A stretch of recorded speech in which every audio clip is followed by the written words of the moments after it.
Hey, welcome back. Today we're going to talk about people who sacrifice their mental health to keep toxic family members comfortable. Specifically, we're going to talk about why you keep showing up to relationships that consistently harm you just because those people are blood relatives. Because a lot of you are doing this right now. You have family members who drain you, who criticize everything about your life, who make you feel not good enough no matter what you achieve, who guilt you into doing things you don't want to do, who weaponize their love to control you. And you know this, you see it, you feel it every time you're around them. Your stomach gets tight before family gatherings. You dread phone calls. You need days to recover after visits. Your spouse or friends have probably said something. They've pointed out how your family treats you. They've noticed how you change around them, but you defend it. You make excuses. They had a tough childhood. They're getting older. They don't know any better. At least they love me. And every one of those excuses is keeping you trapped in a cycle of harm. So here's what I need you to understand. You're choosing this. You're choosing to keep relationships with people who damage you. And hiding behind, but their family doesn't change the fact that you're accepting treatment you'd never tolerate from anyone else. Let me show you what this looks like. You're going to your parents' house for Sunday dinner, and before you even walk in the door, your chest is tight. You're already bracing yourself because you know what's coming. Within 10 minutes of arriving, your mother's going to make a comment about your weight. Or your father's going to ask why you're still in that dead-end job. Or they're going to compare you to your sibling who's doing everything right. And it's going to happen, just like it always does. You walk in, your mother hugs you, tells you she loves you, and then immediately says, "Have you gained weight? You look heavier," and there it is. 5 minutes in and you already feel like garbage. But you smile, you laugh it off, you say thanks, Mom, sarcastically, and you move on because that's just how she is. She doesn't mean it. She's from a different generation. She's just concerned about your health. You make all these excuses in your head while feeling your self-esteem drop. Then dinner happens and your father starts in on your career. So when are you going to get a real job? Your brother's making 6 figures. What are you doing? And you defend yourself. You explain that you like what you do, that not everyone measures success by salary, but he dismisses it, waves his hand, tells you you're wasting your potential, and you sit there taking it because he loves you, because he wants what's best for you, because that's just how he shows he cares. By the time you leave, you're exhausted, angry, you feel small, you feel like a failure, you feel criticized and judged. Your spouse is upset because they watched your parents tear you down for 3 hours, and you defend them. You say they don't mean it. You say that's just how they are. You say at least they care enough to say something. And your spouse looks at you like you're crazy because they see what you won't admit. Your parents don't treat you with love. They treat you with criticism disguised as concern. And this happens every single time. Every visit, every phone call, every family gathering, same pattern, same feeling, same damage. But you keep going back. You keep showing up. You keep accepting it because they're your family, and you've been taught that family is everything, that you owe them loyalty, that you should be grateful they care at all. But here's what I need you to see. This isn't love. Or if it is love, it's toxic love. It's love that hurts. It's love that tears you down instead of building you up. It's love that makes you feel worse about yourself every time you experience it. And love that consistently damages you isn't the kind of love you're obligated to accept. Now, I already know what you're thinking, but Dr. Phil, they're my parents. I can't just cut them off. They did so much for me growing up. They sacrificed for me. And you're right. Maybe they did. Maybe they worked hard to provide for you. Maybe they gave you opportunities they never had. Maybe they love you the best way they know how. But none of that obligates you to accept behavior that destroys your mental health. Gratitude for what they did doesn't mean accepting harm for the rest of your life. Let me give you another example. You've got a sister, and every time something goes wrong in her life, she calls you. She needs money. She needs you to watch her kids. She needs emotional support. And you drop everything. You show up. You help because that's what family does. But when you need something, when you're struggling, when you call her, she's too busy. She's got her own problems. She can't help right now. And you accept that. You tell yourself she's going through a lot. She's stressed. She doesn't mean to be unavailable, but it keeps happening over and over. She takes and you give. She demands and you provide. And it's always one-sided, always you sacrificing for her while she gives you nothing in return. And when you finally get frustrated and say something, she makes you the bad guy. She says you're being selfish. She says family is supposed to help each other. She guilt trips you until you apologize for even bringing it up. And you do. You apologize. You go back to being available whenever she needs you because you don't want to be the one who breaks up the family. Or maybe it's your parents who guilt you. You try to set a boundary. You say, I can't come to Sunday dinner every week. I need some weekends for myself. And they lose it. They say you don't care about them. They say you're too good for your family now. They say they won't be around forever and you'll regret not spending time with them. And you feel terrible. You feel selfish. So you back down.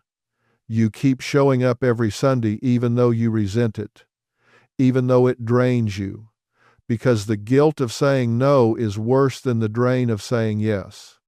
Here's what you're not seeing. They're using your love and your guilt to control you.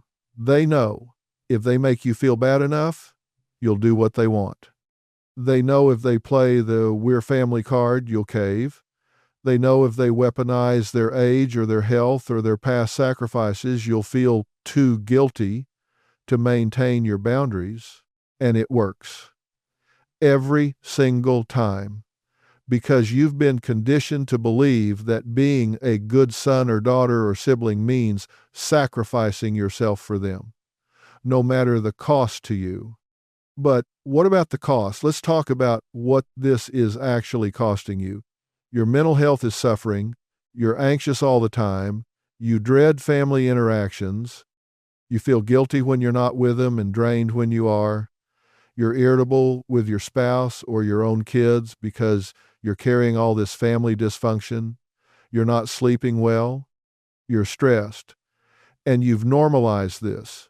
You think this is just what family relationships are like. Your other relationships are suffering too. Your spouse is frustrated watching you get torn down by your family over and over. Your friends are tired of hearing you complain about the same family drama while doing nothing to change it. And your kids are watching. They're learning that family means accepting whatever people dish out. That love means tolerating criticism and guilt and manipulation. You're teaching them to be doormats by being one yourself. And you're losing yourself. You've become smaller around your family. You don't voice your opinions because you know they'll be dismissed. You don't share your achievements because you know they'll be minimized. You don't set boundaries because you know they'll be violated. You've learned that your feelings don't matter, that your needs aren't important, that keeping the peace is more valuable than your dignity. And every time you choose family harmony over your own well-being, you lose a little more of yourself. So here's what I want to know. At what point do you say enough? At what point does the cost become too high? At what point do you value yourself enough to stop accepting treatment that damages you? Because right now, you're choosing family obligation over your mental health, you're choosing their comfort over your peace, and you're using "but they're family" as an excuse to keep accepting what you know is wrong. Let me tell you about someone I worked with. We'll call her Maria. Maria had a mother who was textbook toxic, constant criticism, guilt trips, emotional manipulation, making everything about herself. And Maria took it. For 40 years, she took it. She showed up for every family event, even though she'd leave in tears. She answered every phone call, even though they always ended in an argument. She did everything her mother asked, even though nothing was ever good enough. And Maria justified it. She said her mother had a hard life. She said her mother didn't know better. She said at least her mother cared enough to be involved. She made every excuse in the book. Meanwhile, Maria was on antidepressants. She was in therapy. Her marriage was struggling because she was always upset about her mother. But she wouldn't create boundaries because that would make her a bad daughter. And then Maria's daughter turned 16, and Maria watched her mother do to her daughter what she'd been doing to Maria for 4 decades: criticism, judgment, making her feel not good enough. And something clicked. Maria realized she'd been protecting her mother's feelings while sacrificing her own mental health, and now her daughter's too. She'd been so worried about being a good daughter that she'd failed to be a good mother. She'd modeled accepting abuse, and her daughter was learning that's what love looks like. So Maria did something she'd never done before. She set a boundary. She told her mother the criticism had to stop, that if it didn't, she'd limit contact. And her mother, she lost it. She said Maria was ungrateful, that she was a terrible daughter, that she'd regret this when her mother was gone. All the guilt trips, all the manipulation, everything Maria expected. But this time, Maria held firm. She said, "I love you, but I won't accept being treated this way anymore. If you can't respect that, I'll see you at major holidays only." And you know what happened? Her mother chose not to change. She kept the criticism going. So Maria limited contact to major holidays. And it was hard. Maria felt guilty. She second-guessed herself constantly. But you know what else happened? Her anxiety decreased, her marriage improved, her relationship with her daughter got better, because she wasn't constantly drained by her mother's toxicity. She had energy for the people who treated her well. And over time, the guilt faded, because she realized protecting herself wasn't betrayal, it was survival. Now, some of you are thinking, but my situation is different. My family isn't that bad. They don't mean to hurt me. And maybe that's true. Maybe your family isn't as extreme as Maria's mother, but that doesn't mean what they're doing is okay. Harm is harm, even when it's unintentional, even when it comes from a place of love, even when it's less extreme than someone else's situation. Let me give you some examples of what toxic family behavior looks like, because I think some of you don't recognize it. You've normalized it so much that you can't see how damaging it is. So let me show you. It's when your parents criticize your parenting every chance they get. They undermine your rules with your kids. They tell you you're too strict or too lenient. They make you feel like you're failing as a parent. And when you ask them to stop, they say they're just trying to help. They say they raised you and you turned out fine. They dismiss your concerns. That's toxic. It's when your sibling constantly one-ups you. You share good news and they immediately top it with their better news. You're struggling and they make it about how they have it worse. You can never just have a moment because they have to make everything about them. That's toxic. It's when family members bring up your past failures at every gathering. You made a mistake 10 years ago and they won't let you forget it. They bring it up as a joke. They reference it constantly. They won't let you move past it. That's toxic. It's when your family only contacts you when they need something, but when you need them, they're unavailable. The relationship is completely one-sided. You're the family ATM or free labor or emotional support animal, but they don't reciprocate. That's toxic. It's when they violate your boundaries repeatedly. You ask them not to do something, you're clear about it, and they do it anyway. And when you call it out, they say you're being too sensitive. They say you're making a big deal out of nothing. They make you the problem. That's toxic. It's when they make you responsible for their emotions. If you don't do what they want, they're devastated, they're hurt, they're disappointed. And you have to manage that. You have to make them feel better. You're walking on eggshells trying not to upset them. That's toxic. And the worst part, you've accepted all of this as normal. You think this is just what family is.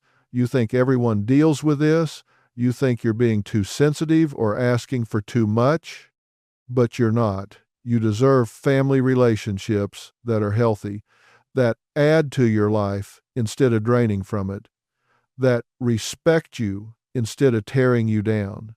So what do? How do you handle family that loves you but damages you? First, you have to stop making excuses for them. Stop saying that's just how they are. Stop saying they don't mean it. Stop saying they had a hard life. Those are all ways of avoiding the reality that their behavior is harmful, and you're accepting it. You've got to get honest about what's actually happening. They're hurting you regularly, consistently, and you're letting them. Second, you've got to decide what you're willing to accept and what you're not. What behaviors are deal breakers? What patterns are you done tolerating? You need to get clear on your boundaries, not vague statements like, I want them to respect me more. Specific boundaries. I will not accept criticism about my parenting. I will not be guilted into attending every family event. I will not lend money to family members who don't pay me back. Clear, specific, non-negotiable. Third, you communicate those boundaries. You tell them directly what you will and won't accept going forward. Not in an attacking way, not with blame, just clear communication. Mom, I need you to stop commenting on my weight. If you continue to do it, I'll end the conversation and leave. Dad, I'm not discussing my career choices with you anymore. If you bring it up, I'll change the subject. If you persist, I'll leave. Direct, clear, with stated consequences. Fourth, you enforce those boundaries. This is where most people fail. They set the boundary, they communicate it, and then when it's violated, they do nothing. They make excuses, they let it slide, and that teaches the family member that the boundary wasn't real. So you've got to follow through. If you said you'd leave, when they criticize your weight and they do it, you leave immediately. No discussion, no argument. You just enforce the consequence you stated. And fifth, you accept that they might not change. You might set clear boundaries. You might communicate them well. You might enforce them consistently. And they still might choose their behavior over your relationship. They might refuse to respect your boundaries. And if that happens, you create distance. You limit contact to what you can handle without sacrificing your mental health. Maybe that's only seeing them on major holidays. Maybe that's phone calls once a month instead of once a week. Maybe it's no contact for a period of time. Whatever you need to protect yourself. And I know that's scary. I know you're worried about being the one who breaks up the family, but here's what you need to understand. You're not breaking up the family by having boundaries. They're breaking the relationship by refusing to respect them. You're not the problem for requiring basic respect and kindness. They're the problem for being unwilling to provide it. Let me also address the guilt. because that's what keeps most people trapped. You feel guilty for even considering limiting contact with family. You feel selfish for prioritizing your mental health. You feel like a bad person for not accepting whatever they dish out. And that guilt is powerful. It keeps you stuck. It keeps you accepting harm. But that guilt is manufactured. It's not based on reality.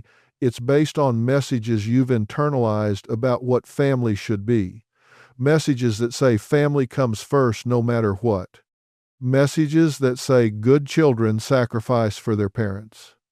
Messages that say blood is thicker than water.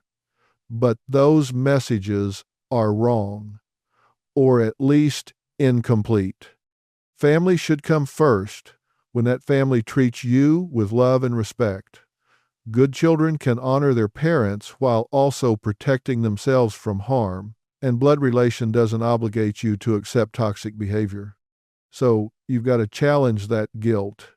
When you feel guilty for setting a boundary, ask yourself, would you feel guilty if a friend treated you this way and you distanced yourself? No. You'd recognize it as self-preservation. So why is it different with family? It's not. The harm is the same regardless of who's delivering it. And protecting yourself from harm is always the right choice. Now let me talk about something else that keeps you trapped. The hope that they'll change. You keep showing up thinking maybe this time will be different. Maybe they've mellowed with age. Maybe they've finally realized how they've been treating you. Maybe this holiday will be the one where they're actually kind and supportive. But it never is. It's always the same criticism, the same guilt trips, the same dysfunction. But you keep hoping. And that hope is killing you. Because here's the reality. People don't change unless they want to change. And your family doesn't want to change. They're comfortable with how things are. You're the one who's uncomfortable, you're the one who's suffering, but they're fine. So why would they change? Change is hard. Change requires self-reflection and accountability. And most people would rather keep doing what they've always done than do the hard work of changing, especially if the consequences of not changing are minimal. And for them, the consequences are minimal because you keep showing up, you keep accepting their behavior. So from their perspective, everything's fine. You waiting around for them to have some big epiphany where they realize they've been wrong is a fantasy. It's not going to happen. Or if it does happen, it'll be when they're on their deathbed and it's too late to matter. You can't wait for them to change. You can only change what you're willing to accept. Let me give you another scenario. You're at a family wedding and your aunt, the one who always has something to say, corners you. She starts asking about your life in that tone. You know the one. The tone that sounds like concern but is really judgment. So you're still not married, you know you're not getting any younger or still in that little apartment. When are you going to buy a house like a real adult? Or, I saw your sister's promotion on Facebook. What are you doing these days? And you stand there taking it, smiling politely, making excuses or explaining yourself, while inside you're screaming, you're angry, you're hurt, but you don't say anything because she's family, because making a scene would be worse, because you don't want to cause drama. So you endure it again, like you've endured it at every family gathering for years. But here's what you're not seeing.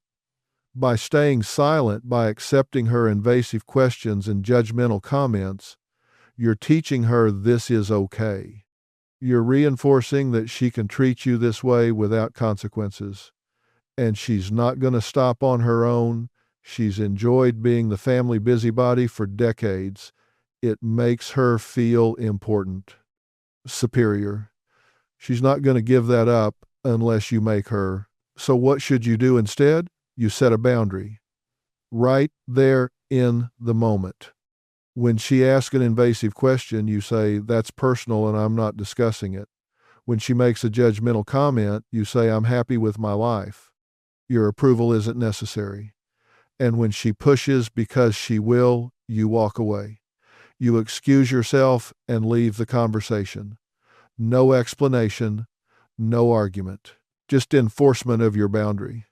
And yes, she'll be offended. Yes, other family members might think you were rude. But you know what? Their comfort with you being disrespected is not your problem. If they're more concerned about your aunt's feelings than about you being treated badly, that tells you everything you need to know about where their priorities are. And it should inform how much access they get to your life. Here's another pattern I see: the family scapegoat. Maybe that's you. You're the one who gets blamed for everything. Family problems, somehow it's your fault. Someone's upset. You must have done something. Something goes wrong. Everyone looks at you, and you've internalized this. You actually believe you're the problem. You think if you could just be better, do more, change who you are, then the family would function better. But here's the truth. The scapegoat role has nothing to do with you. It's about them. Dysfunctional families need a scapegoat. They need someone to blame so they don't have to look at their own issues. They need a target so the pressure doesn't fall on them. And they picked you. Maybe because you're sensitive. Maybe because you reacted when others didn't. Maybe for no reason at all.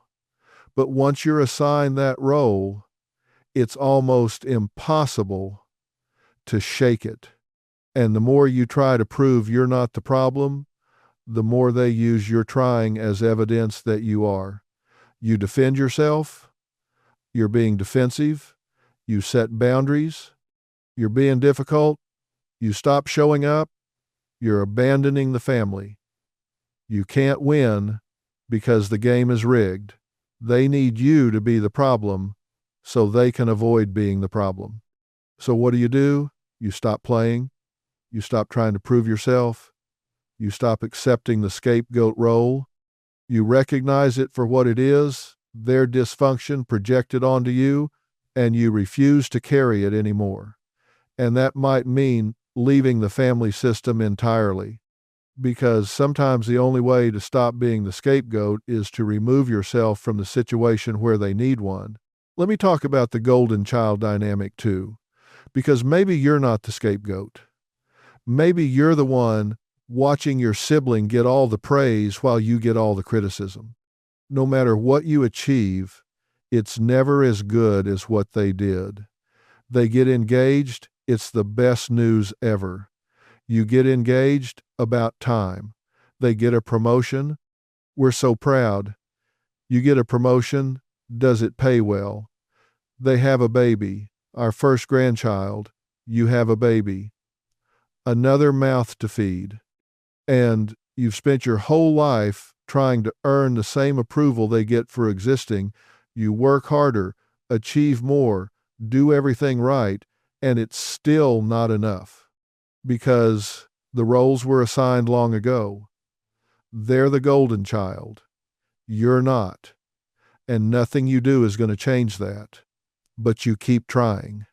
You keep hoping that one day you'll do something so impressive that your parents will finally see you, finally value you, finally love you the way they love your sibling. But it's not going to happen, because the golden child dynamic isn't about achievement, it's about projection. Your parents see in the golden child what they want to see, and they see in you what they don't want to see. Maybe you remind them of someone they don't like. Maybe you have qualities they're uncomfortable with. Maybe there's no reason at all. But the roles are set, and your desperate attempts to change their perception are just making you miserable. So you've got to stop competing for affection that's never going to be distributed fairly. Stop trying to earn what should be freely given. Stop sacrificing your mental health for people who've already decided you're not the favorite. You're never going to win that game, and continuing to play it is destroying you. Here's something else I need you to hear. Your family's love might be real. They might genuinely care about you in their own way. But love without respect is worthless.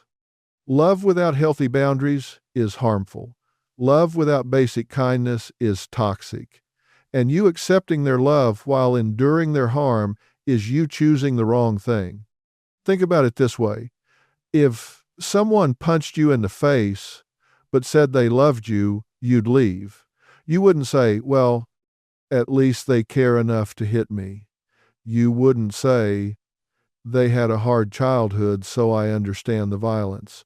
You wouldn't say, that's just how they show love. No. You'd recognize that love and violence don't go together, that claiming to love you while harming you is not acceptable, that you deserve better. So why is it different when the harm is emotional instead of physical? When the punches are criticism instead of fists? When the violence is guilt trips instead of slaps? It's not different. Harm is harm. And accepting it because they love you doesn't make it less harmful. It just makes you more complicit in your own suffering. Let me tell you what happened after Maria set boundaries with her mother. Like I said, her mother didn't change, and Maria limited contact to major holidays. And for the first year, it was hard. Maria felt guilty constantly. She worried she was being a bad daughter. She missed her mother even though every interaction had been painful. She questioned her decision repeatedly. But something else happened too. Without the constant drain of her mother's toxicity, Maria started to heal. The anxiety that had been her constant companion for decades started to fade. She had energy for her own life. Her marriage improved because she wasn't always upset about her mother. Her relationship with her daughter deepened because she was actually present instead of emotionally exhausted. She started pursuing hobbies she'd abandoned. She started taking care of herself. She started to remember who she was before years of criticism made her forget. And the guilt, it lessened, because as she got healthier, she realized how sick she'd been. She looked back at photos from a year ago and saw the stress in her face, the exhaustion, the unhappiness. And she realized that staying connected to her mother at the cost of her own well-being wasn't love, it was self-destruction. And choosing herself over that dysfunction wasn't selfish, it was survival. Now, her mother still doesn't get it. She still plays the victim. She tells anyone who will listen that Maria abandoned her, that she's a terrible daughter, that she doesn't know what she did wrong. And sometimes Maria hears about it through other family members, and it stings. But Maria holds her boundary because she knows that going back would mean sacrificing everything she's rebuilt, and her mother's approval isn't worth her mental health. I'm not telling you Maria's story to promise you it'll be easy if you set boundaries. It won't be. It'll be hard. You'll question yourself. You'll feel guilty. You'll have moments where you want to cave. But I'm telling you it's possible, that people do it, that you can choose yourself even when your family makes you feel selfish for doing so. And that on the other side of that choice is peace you can't even imagine right now. So let me ask you something. What's your breaking point? How much more are you willing to take? How many more holidays are you going to endure feeling criticized and drained? How many more phone calls are you going to have that leave you anxious and upset? How many more years are you going to sacrifice your mental health for people who refuse to treat you with basic respect? Because right now you don't seem to have a breaking point. You just keep accepting it, keep making excuses, keep choosing family obligation over your own well-being. But you should have a breaking point. You should have a line they can't cross. You should value yourself enough to say, I will not accept this anymore. Because if you don't have limits, they'll keep pushing. They'll keep taking. They'll keep damaging you. And you'll keep letting them until one day you wake up and realize you've wasted your whole life trying to earn love from people who were never going to give it in a healthy way. Let me tell you what happens when you don't set boundaries. When you keep accepting toxic family behavior year after year, it gets worse. They don't suddenly become respectful. They don't wake up one day and realize they've been harmful. They keep doing what they've always done because it works, because you keep accepting it. And over time, you become more resentful, more anxious, more depressed. Your other relationships suffer. Your health suffers. Your entire life shrinks around managing their dysfunction. And then one day, you'll explode. After years of swallowing your feelings and accepting their behavior, you'll hit your limit. And it'll come out in a way that's not productive. You'll blow up at a family gathering. You'll cut everyone off with no explanation. You'll say things you regret because you waited too long. You tried to keep the peace for so long that when you finally broke, it was messy. And then they'll use that explosion as proof that you're the problem, that you're unstable, that you're the toxic one. And you'll have given them ammunition to avoid accountability for their own behavior. So don't wait until you explode. Address it now. Set boundaries now. Protect yourself now. While you can still do it calmly and clearly, while you can still be measured in your approach, before resentment turns into rage and you do something that hurts you more than it helps you. And when you do set boundaries, expect resistance. Expect them to push back hard. Expect them to use every tool they have to make you cave. They'll guilt you. They'll cry. They'll get angry. They'll play the victim. They'll bring up everything they've ever done for you. They'll make you feel like you're destroying the family. They'll recruit other family members to pressure you. They'll do whatever it takes to get you back in line because your boundaries threaten their comfortable dysfunction. And they don't want that disrupted, but you hold firm. You don't engage in the drama. You don't defend yourself or explain repeatedly. You just restate your boundary. I understand you're upset. My boundary stands. And then you enforce the consequence you stated. If you said you'd leave, if they violated the boundary, and they do, you leave right then. No discussion, no negotiation, you just enforce it. Because boundaries without enforcement are just suggestions, and suggestions don't change behavior. And you prepare yourself for the possibility that they might choose their behavior over the relationship. They might refuse to respect your boundaries. They might cut you off. They might turn the family against you. And if that happens, it's painful, but it's also clarifying because then you know they'd rather lose you than treat you with basic respect.